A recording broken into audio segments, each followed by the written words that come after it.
Let us begin with a short prayer.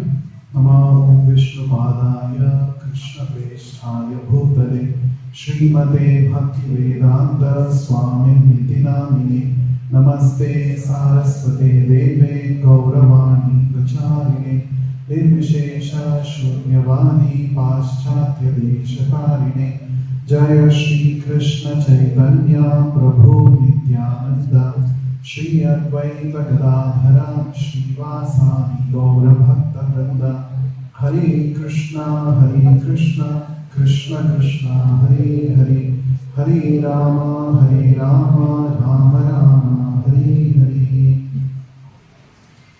So extremely happy to see all of you come here for this interesting event organized by the Transdimensions Students Club. So today we have all assembled here on a special occasion. How many of you are familiar with Chaitanya Mahaprabhu? Familiar? Aware? Okay, good. How many of you have come across this name probably in your history textbook, in your middle school, high school, sometime? Yes.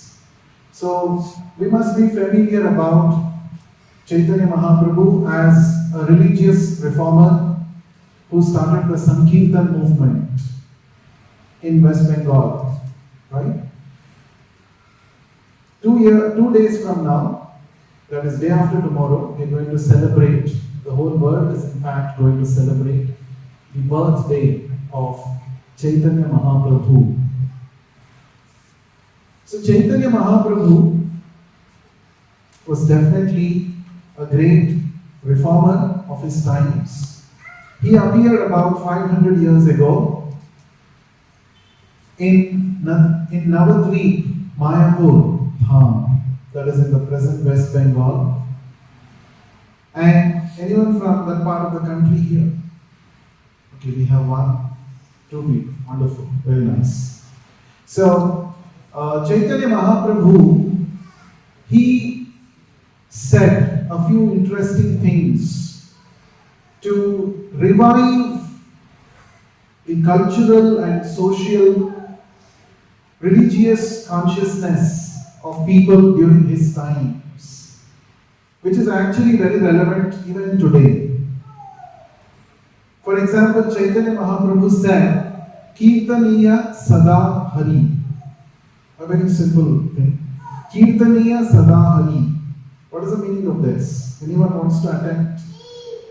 What could it mean? Anyone? Kirtaniya Sada Hari. Sada means? Always. Wonderful. Anyone who is born in India, we are all very familiar with Sanskrit, right? Some degree of Sanskrit we all know. Hari means God, Krishna, okay? Kirtaniya means? Yeah?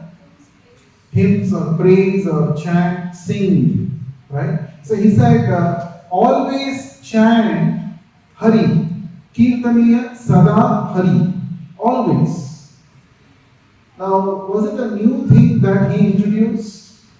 In fact, if you see the Bhagavad Gita, how many of us are familiar with Bhagavad Gita? At least heard the name. Yes.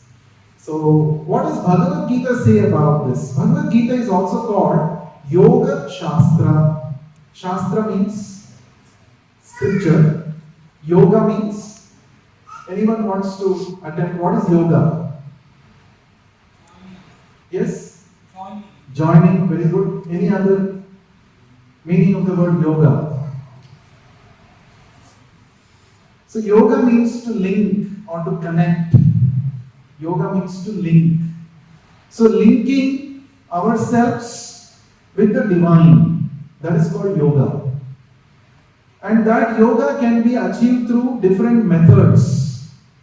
As Lord Krishna talked about, basic is karma yoga. What does karma yoga means? Through your work, how you can connect with the divine. That is karma yoga. Through your day-to-day actions, through your day-to-day work, how you can connect yourself with divine. That is karma yoga. Then Jnana Yoga. What is Jnana Yoga? Anyone? Jnana means knowledge, yes. How through cultivating knowledge one can connect with the divine. That is Jnana Yoga. And then Ashtanga Yoga. Have you heard of this? Ashtanga Yoga? 8 angas, 8 limbs. The process which has 8 steps, which gradually leads one to union with God, connection with God. So that is called Ashtanga Yoga. How many of us do pranayama? Very good, it's very good for health. Pranayama is one of the 8 steps in Ashtanga Yoga. And how many of you do some asanas every day? One default asana everyone does without going to any yoga trainer or any yoga center. What is that? Shavasana. All of us do this? Yes. How many of you enjoy doing Shavasana? Exactly, all of us. So Shavasana means just lie down like a corpse, right? That's called an asana. So asana is also one of the 8 steps in the Ashtanga Yoga. So Lord Krishna talks about Karma Yoga, he talks about Jnana Yoga, he talks about Ashtanga Yoga, and then he also talks about something called Bhakti Yoga. What is Bhakti?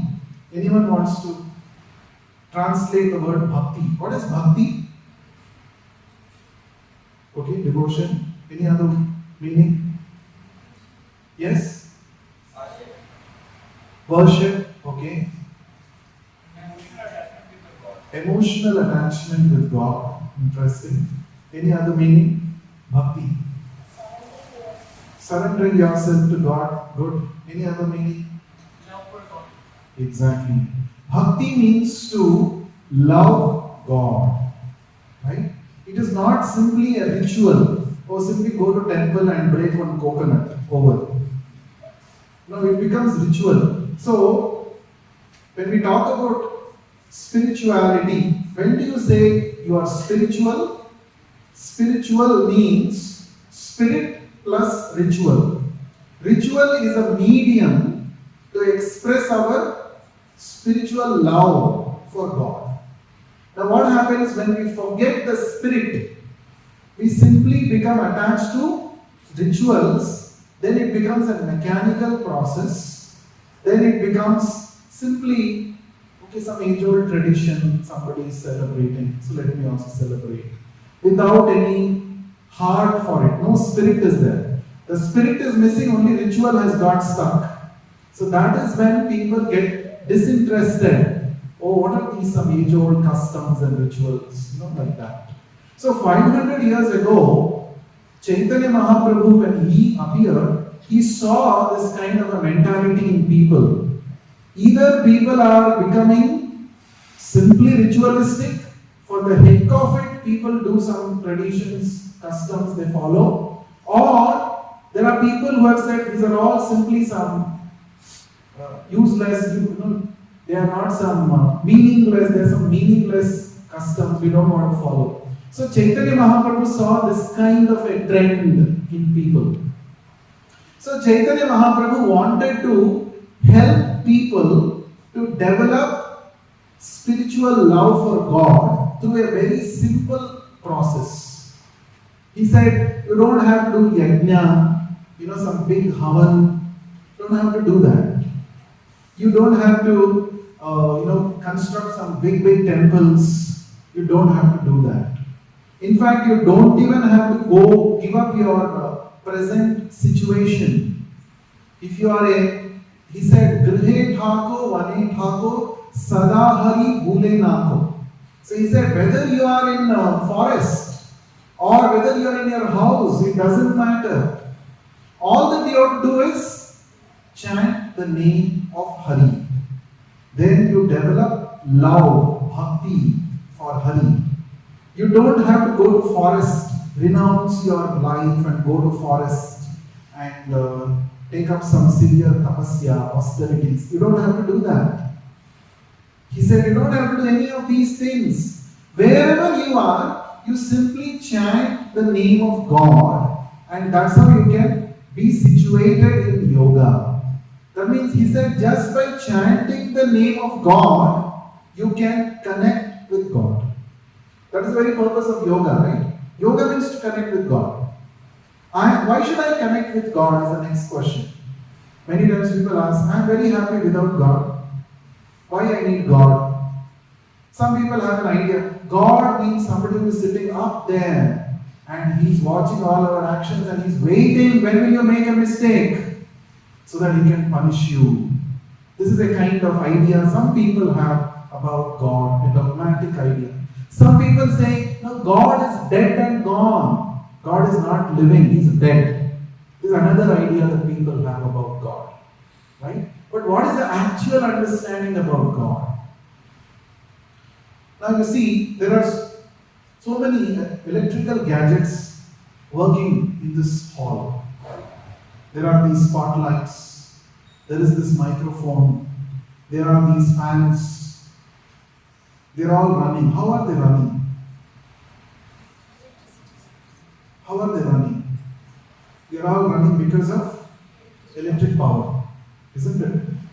Now, if I buy a brand new, let's say, this fan, and I just keep it here, I just fix it here, but I do not make the electrical connections. It has very good features. You say very high speed, 1000, 2000 RPM motor it can run, and it doesn't make noise also. All very good features are there, but it is not connected to the power source. How many of you would like to have such a kind of a fan? You want to keep a museum up at your house, fan museum. Is the fan meant for that? What do you say? What is the fan meant for?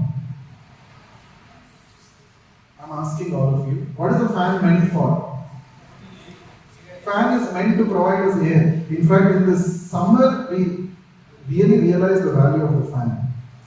Other seasons of the year, even if the fan is there, hanging there, we don't care much about it. But summer, it is a savior. Without fan or AC or whatever, we can't live. It is very important. So, the fan is actually serving its purpose. If it is connected with the power source and then it operates, the motor runs and gives us the breeze, cool breeze. That is the purpose of the fan. The fan is not simply meant for keeping it as a decorative item. Right? So that purpose of the fan is served only when it is connected to the power source. Now in the same way, why I am giving you this analogy, in the same way, each one of us, we are called soul. What are we called? We are soul. What is soul means what? Okay, soul is Atma. What is the meaning of that soul? What is soul? Life? Light? Someone said light or life?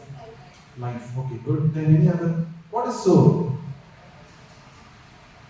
You may say, oh, the modern science has advanced so much today. You can dissect the human body 1,000,000 times probably, and you will never see the soul. So what are you talking about? It's a pseudoscience. There's nothing called soul. Somebody may say. But actually, what is the soul? Soul is that invisible part of the Supreme, which is actually keeping our body animated and activated. In fact, what is the difference between a living person and a dead person? Suppose a person, sometimes we might have attended some funeral ceremonies and, somebody passes away. All his relatives gather around him and they cry, they mourn, they lament. They say, oh, my father has gone away. Somebody says, my uncle has passed away. He has gone away, they say. But if you ask him, logically if you speak, why are you saying he's gone away? He's still lying there. He's still lying there and you're saying he's gone away. What is this contradiction? That is the time for us to understand that the person who is actually lying there is not the actual person. That is only the body. What was actually activating an energizing that body all this time, all these years.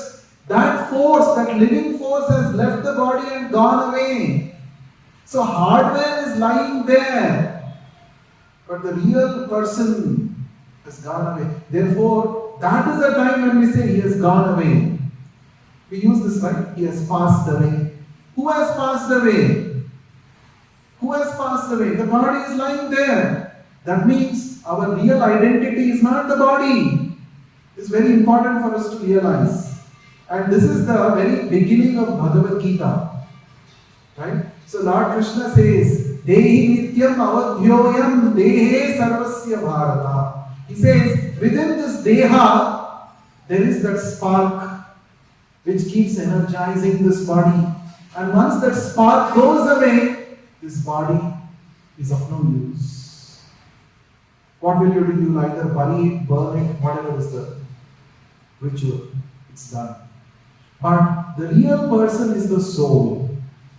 So each one of us, we may have different bodies, we may have different features in our body. Somebody may be tall, somebody may be thin, somebody may be stout, but these are all external features. But originally, each one of us, we are spirit soul. We are actually equal. We are all talking about equality, right? People say we should have equality in society. That equality in society is possible only on the soul platform. On the body platform, each one of us is different. Each one of us have our own, world views, and we have our own backgrounds. But on the soul platform, we are all equal. So the Bhagavad Gita says, the soul has a need. Just like this fan has to be connected with the power source, for us to realize its full potential, it has to be connected to the soul, to the powerhouse. In the same way, each one of us, we being the soul, we can realize our full potential only when we stay connected with the Supreme Soul. This connection between the soul and the Supreme Soul, the process is called yoga. Yoga is not simply about breathing, it's not simply about bending and stretching, it is about the inner connection between the Atma and the Paramatma. That is yoga. Now, yoga can be done in different ways, right? Like we hear, have you heard that, Valmiki Muni, have you heard about Valmiki Rishi? Maharshi Valmiki, how many of us have heard? Yes. Before he attained enlightenment, do you know how many years he did tapasya in the forest? Any wild guess? How many years Valmiki Rishi did tapasya to become enlightened? Take a guess. 500 years is a good start, but it is very far away from the actual number, but good start. Any other number? How many years? 10,000 years. That's wonderful. How many of us desire that I should live for 10,000 years? Okay. But unfortunately, pollution and so many things. Okay. Any other number? 1,000. It is about 10,000 actually. That's a hint. People are looking, what is he speaking? 10,000 itself, I don't know whether people will live. It's about 10,000. Actually, it is described that Valmiki Rishi did tapasya for 60,000 years. Okay, it's other thing that whether we believe it or not, but this is a number that is given in the scripture. So he did tapasya for 60,000 years. Tapasya means what? It's not that, once in a whole day I will have my nice luxurious life, and maybe 2 hours or 1 hour a day I will sit nicely, come to IISc. IISc looks also like a jungle. Come to IISc, sit down and do meditation under some tree. No, it was not that kind of meditation. So Valmiki Rishi, he undertook severe austerities, just bare minimum, drinking some water or eating some berries in the tree, that's all. And whole day he would sit down, erect, straight, meditate. Is that possible for us today? Forget about 60,000. We don't even live for 60 years. I don't know. Right? Healthy life, I'm saying. So, even 6 minutes, it is so difficult for us to focus on something. It's not so easy. In fact, there have been a lot of research work conducted about what is called as attention span of individuals. Do you know what is the average attention span of a human being? Any guesses?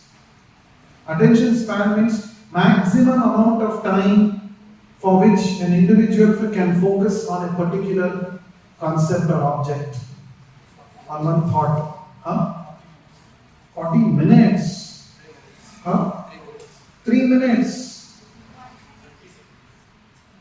30 seconds. Any other number? 10 seconds. Yeah, actually, according to a research, a human being's attention span is about 28 seconds. And a goldfish has a much longer attention span. Any guesses? Goldfish is much better than us. The goldfish has an attention span of about 48 seconds or so. So we are less than that.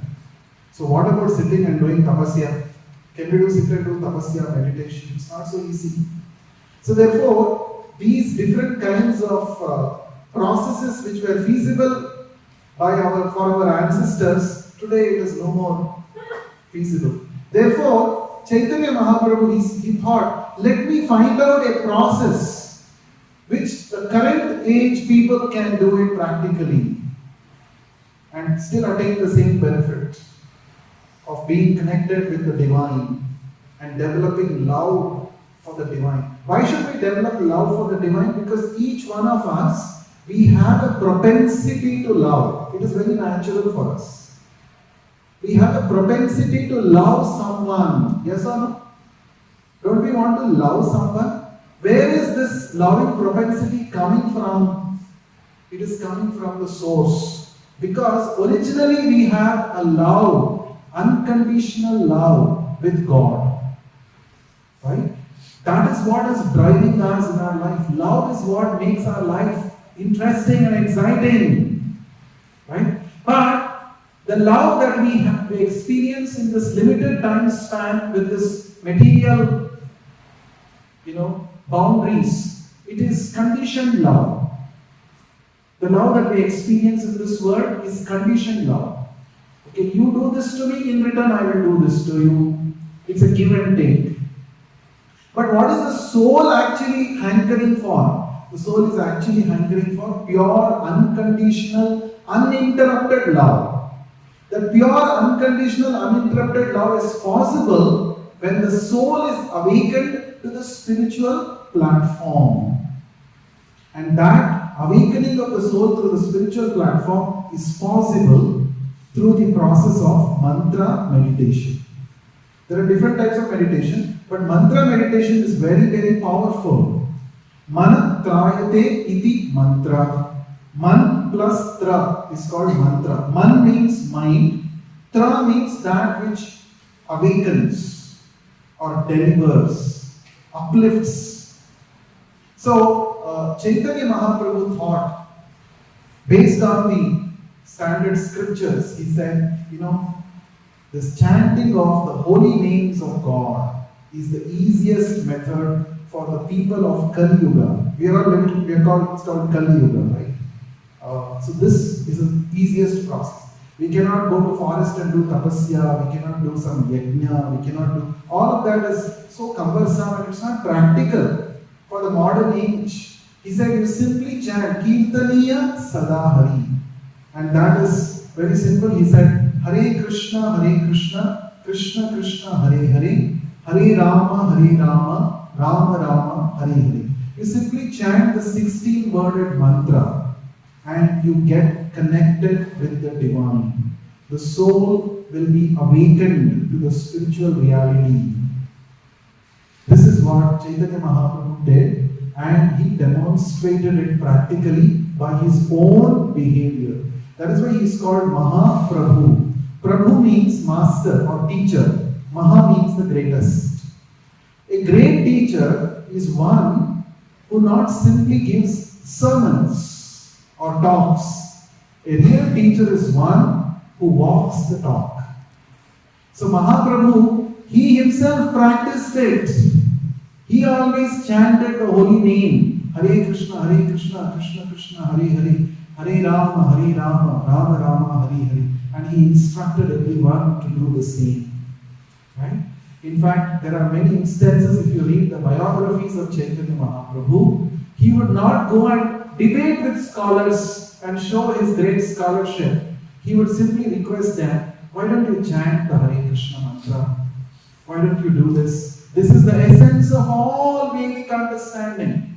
This is the essence of all Vedic rituals.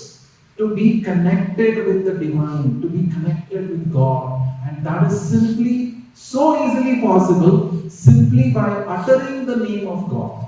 You don't have to do anything else. And there are no prerequisite qualifications needed for this. You don't have to change your position. You don't have to change your designation. You don't have to change the place where you are living. You don't have to do any of these things. Wherever you are, you can simply chant Hare Krishna, Krishna Krishna, Hare Hare, Hare Rama, Rama Rama, Hare Hare, and instantly connect with the divine. So, this is the soulful meditation that is recommended by Chaitanya Mahaprabhu. It is called the Yoga for Modern Age. Right? In fact, you'll be surprised to know there have been a lot of researches conducted about the efficacy of this process of chanting Hare Krishna mantra. In Florida State University in the US, they have done a research about it, a thorough research, a clinical research about it, and they have published many papers. So according to the findings of the researchers in Florida State University, those who chant this mantra, it has been found that they were able to handle negative thoughts, depression, in a much better way, with a positive frame of mind, compared to those who are not practicing this. Right? So therefore it's a very powerful mantra, and it does not require you to change any of your daily routine or anything like that. You can chant this anytime, anywhere, and instantly stay connected with God. In fact, we say, this is a way to stay high forever. How many of us want to stay high forever? A lot of people try many other things to stay high. I hope none of us do that. I think we are all a sober crowd here. But there are people who have tried many things, right? How to stay high. Some people say, I'll take some drugs and stay high. Right? But that is only very short-lived. And that is escapism, right? You're running away from reality. But by chanting this mantra, you can stay high forever in whatever circumstance it is. I have been personally practicing this from the past 14 years. So I'm telling you from my personal experience. So I request each one of you, at least for the purpose that we are born in this Punya Bhumi, Bharatvarsha. Chaitanya Mahaprabhu once said, Bharata Bhumite Janma Loilo Yar, Janma Sarthaka Kari Karo Paropakar. He said, this is a Bengali. He said, anybody who has taken birth in this holy land of Bharata Bhumi, he should perfect his life by becoming spiritually elevated, and he should also help everyone in the world to also practice this spirituality. In fact, that is the unique contribution of Indians to the whole world. So, thank you so much for patiently listening. So, shall we all try this chanting Hare Krishna mantra now? Ready to stay high, ready to get high without any external substance. You have the potential to stay high. That can be awakened through this process. I request the volunteers to kindly distribute the malas, the japa malas. So what we are going to do now is the japa, the mantra meditation. So each one of you can receive one mala. In fact, some of us may be thinking, what is this? Mala thama diya haath mein. What is this people doing with us? I'll tell you,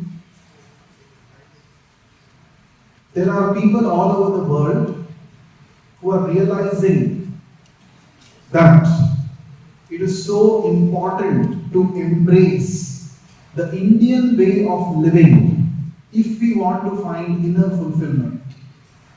The Germans are realizing it, the British are realizing it, the Americans are realizing it. Unfortunately, we Indians, we think that something which comes from the West with a rubber stamp, it is Western. Then we think it's a great process, we should follow it. Something is Indian, oh, it is so cheap. It is so, I know this Bhagavad Gita. I know this familiarity disease we all have got. But actually, if you keep aside this familiarity thing and we start embracing a few interesting things that we can practice in our daily life, like yoga, like this japa, mantra meditation, you will see the quality of your life goes to the next level. How do you know your quality of life is improving? Anyone wants to answer? How will you know? I have a bike, tomorrow I should have a BMW. Then quality of my life has increased. Is that what we say? No. How do you know quality of your life is increasing? Self-awareness, very good. Any other easy way? How to check? Happiness, okay. When we are patient in all the situations, whatever is going on around us. Wonderful, ma'am. Very nice. That means even though you're going through a catastrophe, you're going through calamities, you are tolerant, patient. Okay, that's a good measure. Any other way? Self-control, very good. Any other way? All that, whatever you are saying, you can achieve through this process of mantra meditation. One easy thing that we can check for ourselves, whether the quality of my life is improving or not. Just have to check your thoughts. The quality of your life is directly dependent on quality of your thoughts. It's a fact. You are what you think. Yad bhavam tad bhavati. This is the principle. What do you think? You are that. Suppose you are having all negative thoughts in your mind. You don't stand your neighbor. You're envious, jealous of the other. Do you think you're leading a very high quality life? Forget about contributing to this world. You yourself are not happy. Because this envy, jealousy will not lead to any kind of happiness or satisfaction. Right? And we are all part of this great institute. And I feel that we all have something in our mind. I should give back something to this country. Do we have this in our mind? Or no, let me just get settled in a big bungalow and a nice family. Is that what we are thinking? I'm not saying that is wrong, but I'm sure all of us must be thinking beyond that. Yes or no? So if we want to be contributors to the society, to the world, to the country, first we must have a peaceful mind. Right? We must have great thoughts. It all starts with thoughts. So therefore I said, if you want to know whether your quality of life is improving or not, if your thoughts are becoming more sattvic. Sattvic means sustainable thoughts. It's not that, either I should be there or nothing will happen. My way or no way. A lot of people talk about this kind of thing. My way or no way. Do you think that this kind of an approach, relationships will be great in your life? No. Sattvic means, how can I cooperate with everyone and take everyone together? That's a sattvic. Right? So, by practicing this japa, mantra meditation, we become more sattvic. And that is a proof you will get for yourself that yes, I am becoming better and better. So let us practice this. I'll just demonstrate to you how to use the beads. We rest the beads on the middle finger of our right hand in this way. Middle finger. And we don't use this finger, the pointing finger. We use the thumb. That means on each bead, we hold the middle finger and the thumb like this. This is the way. With this finger stretched out. And on each beat we chant the mantra Hare Krishna, Krishna Krishna, Hare Hare, Hare Rama, Rama Rama, Hare Hare. Can you all repeat, please?